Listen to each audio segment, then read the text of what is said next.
Assalamu alaikum wa rahmatullahi wa barakatuh. May the peace and blessings of the Almighty be on one and all. Today we will be discussing another very, very important topic, and that is what we see around us. What do we see? We see a lot of things. One of them is everybody is running. Everybody is racing. Racing to do what? Racing to get more, to have the latest, to have everything the others have and even more and better, and to see who has the best and so on. This is more like a rat race, the race behind materialism. If we are to run behind materialism, materialism has no end. A lot of the times the example that people give is that of the mobile phone. We always want the latest, even if the phone we have does our job and it is good and it has been faithful to us, we still want to change it, we want to update it. Sometimes when we cannot even afford to have a mobile phone and we would have it, we would borrow, we would live on that which is credit, in the sense that we owe people and we don't even have the means to own something and we want it. The same applies to a motor vehicle, where you have a person who has a car, they've barely afforded it, but they want another one. They want to update it, and they keep on updating it, and they look at the other one, and they want that one as well. And then they are never happy with what they have because they see what others have. We are taught as Muslims, be happy with what you have. Look at what you have, concentrate on it, and thank the Almighty for what He has given you and for where He has placed you. And this is the contentment of the heart that is required by a believer. And we need to know, yes, if you can afford it very comfortably, then go to it. And maybe perhaps you are allowed to have it. But what you do need to understand, and I do need to understand as well, is that I need to tailor-make my life according to my budget. What I have is the budget. What I own is the amount that I have. I need to make sure that I buy that which I can afford. Why should I buy something I cannot afford? It is a burden on the shoulders. It is something that will bog me down. It is always a worry in the mind. Some people have, and we've seen this happening even in advanced countries, some people have lived on credit all their lives. So they have a job, the job pays them a good salary, their car is on hire purchase, the furniture is on hire purchase, the television on hire purchase, the computers on hire purchase, the phones on hire purchase, the furniture, everything on hire purchase. So much so that even their holidays are not yet paid for. And they've just swiped a card and it keeps on adding. They did not calculate that one day we might lose the job. Then how are we going to pay for it? And this has happened.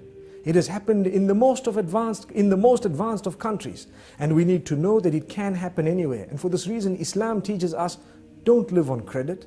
Live your life according to your means. If you cannot afford a holiday, don't go on it. Or go on a more basic holiday. If you cannot afford a mobile phone, don't have one. If you cannot afford a vehicle, go with public transport. It might be better for you. And so on. Yes, we should aim right at the skies. No harm in that. But do not pretend like you're living on a cloud when you have not yet moved above the ground, because that will probably bring you crashing to the ground. And this is why we say the race towards materialism does not stop. It continues. The more we run, the faster it runs. So we continue running behind it and there is no stopping. Sometimes it even gets to our marriages. And this is a point that might be a red button being pressed, but we need to say it. When a person is used to changing everything, every time a new model is out, they want a new car, a new phone, a new watch, a new this, a new house, some people who are weak, it might even seep into their marriages where they no longer are interested in their own wives. Why? There is a new model out, so to speak. What does that mean? There is someone who wears a different type of clothing, who has a different cut, different likes, and everything is totally different, much younger and so on. We need to be careful. We should never allow this to seep into that department of our lives. And for this reason we say, harness it from the very beginning and you will be calm. You will lead a relaxed life. How many poor people do we have who sleep very well? And on the other hand, how many rich do we have who cannot sleep without a sleeping pill?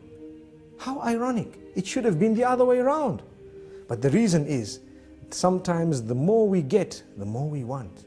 And for this reason, the Almighty keeps us sometimes slightly backward so that we can enjoy our sleep.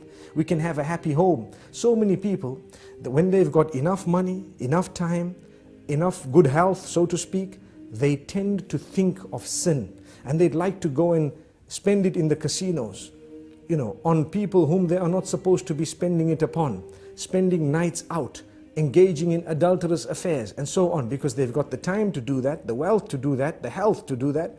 So as a gift of the Almighty, He sometimes keeps us less wealthy so that we don't even go there. He sometimes keeps us less healthy so that we don't have the health to do that. And sometimes He keeps us occupied so we don't have the time to do that. And we lead a happier home, a happier life, a happier family. Our children are always with us on our laps, having the meals with us and so on. Whereas you have sometimes those who have been given a lot, they don't have a meal with their children. Their children are distant. They have a relation with them which is very plastic, or should I say, very cosmetic. We ask the Almighty not to make us from those. Yes, there is an exception.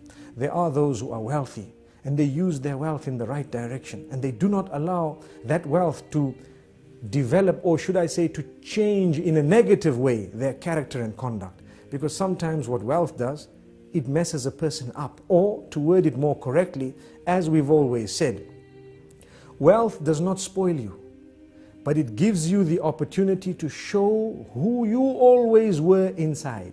And I think we've explained this in the past. Like someone working for a boss, and his boss tells him something he doesn't like, he might be very upset, he wants to show it, but because he's not as wealthy, he cannot show it. So he says, yes sir, thank you sir, okay sir. But his heart is bubbling and bursting with all this, want to actually clarify and to answer back. He hasn't done it because of his standing. The minute he gets wealth, the wealth did not spoil him, but it gives him a chance to answer back and say, who do you think you are? If you have, we have as well. And for this reason we say, we need to have the best character and conduct prior to when we've had wealth, whilst we have the wealth, and even after it's gone. And when we remain humble, we won't suffer depression if we suffer a loss. The minute we live a haughty, high life, one thing goes wrong and we're depressed. Why are we depressed? Because we were running behind materialistic items, and we wanted to live a life that was compared to those higher than us rather than those lower than us. And for this reason we say, it is best for us to look at those lower than us so that we can appreciate the gifts of the Almighty upon us. Like we always say, if you don't have shoes, look at those without feet, and you will realize, at least I've got my feet, I might not have shoes. And this is just one example. In this way, there are so many examples. The youth out there, definitely the media plays a big role, a very big role, in convincing people to want things that they don't actually need. And this is why we need to distinguish between the wants and the needs. You need something, that is different. But when you want something, can you afford it? Is it necessary? Even if you can afford it, is it going to result in the destruction of your marriage, in the pushing away of your own children, or in the loss of respect, or in the changing of your habits in a negative way? If it is, leave it out. It's only something you want. You don't actually need it. You'd rather remain with that which you need and have an intact family with positive, relatives and family members and a good work environment and so on. That is much, much better than being a person who has everything, no friends, no family, nothing good in life. And this is why I repeat, and I'd like to end with this, there are many people who have really prayed for lots of wealth, and when that wealth came to them, it actually came to them with more negativity than anything else. They lost their family members, they lost their relatives, they lost their children, and they lost their sleep as well. Sometimes they lose their health as well. Do you know, when you can afford food and you eat a lot of junk food and you eat a very, very unhealthy solely because you can afford it? Sometimes the Almighty does you a favor, you simply cannot afford it, and you don't know that the gift, or should I say, the side kick of that was that you would remain much healthier than those who could have afforded everything and did have it. So sometimes it's a gift of the Almighty. Let's become happy with the condition we are on, and let us learn to budget very carefully before we spend. Spend very carefully, don't waste that money, and remember, the needs come before the wants. Until we meet again, Assalamu alaikum wa rahmatullahi wa barakatuh.